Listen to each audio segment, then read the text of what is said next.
అజూస్పర్మియాకి ఏమన్నా మందులుంటాయా అని మమ్మల్ని పేషెంట్స్ అడుగుతూ ఉంటారు. అజూస్పర్మియా అంటే ఏంటి? వీర్యంలో స్పెర్మ్స్ కనపడకపోవడం.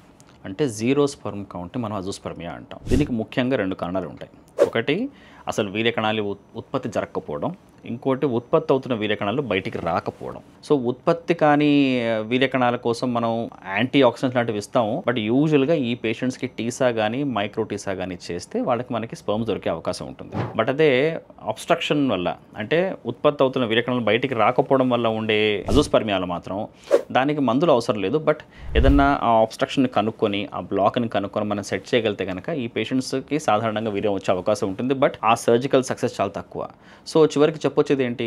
వీళ్ళలో మెడికల్ మేనేజ్మెంట్ చాలా కష్టం. మోస్ట్‌లీ ఈ పేషెంట్స్ అబ్స్ట్రక్టివ్ కావచ్చు, నాన్ అబ్స్ట్రక్టివ్ కావచ్చు. వాళ్ళు టీసా గానీ, మైక్రో టీసా ద్వారా కానీ వాళ్ళకి స్పెర్మ్ దొరికితే గనక దాని ద్వారా ఐవీఎఫ్ చేసే అవకాశం ఉంటుంది గానీ, మందుల వల్ల న్యాచురల్ ప్రెగ్నెన్సీ వచ్చే అవకాశం చాలా తక్కువనే చెప్పుకోవాలి.